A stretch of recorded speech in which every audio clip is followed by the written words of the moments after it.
কষ্ট হলে বলবেন, আমি তো বেশি সময় নেব না, কিন্তু আপনাদের বাগানে বেশিক্ষণ বসতে পারলে লাভ আছে না নাই? প্রতিটা শ্বাসে শ্বাসে শ্বাস টানতে নাকি শ্বাস ছাড়তে নাকি, সুবহানাল্লাহ বলবেন না? সুন্দর ইসলাম, এত উদার আমার আল্লাহ, তার বান্দাকে সওয়াব দেওয়ার জন্য এতটা মহান আমার আল্লাহ, জান্নাতে নেওয়ার পাগল, সুবহানাল্লাহ। আল্লাহ পাক বলেন, যারা ঈমানদার তারা আমি আল্লাহর বন্ধু, সুবহানাল্লাহ। বান্দা বন্দেগী করতে করতে বান্দার বান্দা থাকে না, বান্দা আল্লাহর বন্ধু হইয়া যায়, সুবহানাল্লাহ। ওলি কারা? ওলির পরিচয় কি? সুইলা রাসূলুল্লাহ সাল্লাল্লাহু আলাইহি ওয়াসাল্লাম মাল্লাউলিয়াউল্লাহ। আল্লাহ নবীর কাছে প্রশ্ন করা হলো, তাফসীর ইবনে কাসীরের ভিতরে আসছে আয়াতের ব্যাখ্যায়।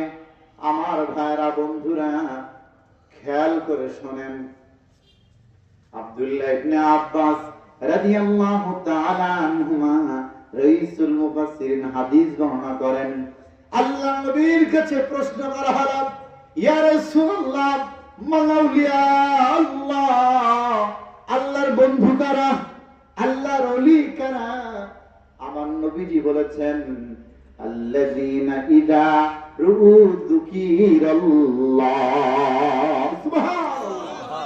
যাদের চেহারার দিকে তাকাইলে আমার আল্লাহর নাম মনে পড়ে, যার চেহারার দিকে তাকাইলে আল্লাহর জিকির অন্তরের ভিতরে ভেসে আসে, ওই ব্যক্তি হলো আল্লাহর বন্ধু, আল্লাহর ওলি, সুবহানাল্লাহ। যে কথা বলতেছিলাম, তামাম দুনিয়ার নবীরা তারা কত দামি। যখন নবীরা কিতাব তাওরাতে, ইনজিলে, জবুরে, সহিফায় তারা যখন আখির নবীর উম্মত এর বৈশিষ্ট্য ফজিলত তারা দেখেছে, তখন তারা আখিরি নবীর প্রেমে পাগল হয়ে আখিরি নবীর উম্মতের জন্য আল্লাহর কাছে দোয়া করেছে, সুবহানাল্লাহ। আখিরি নবীর উম্মতের ভিতরে যারা আলেম, নবীজি বলেছেন যে উলামা উম্মতি, আমার উম্মতির ভিতরে যারা আলেম হবে, কাআম্বিয়া বনি ইসরাঈল, তারা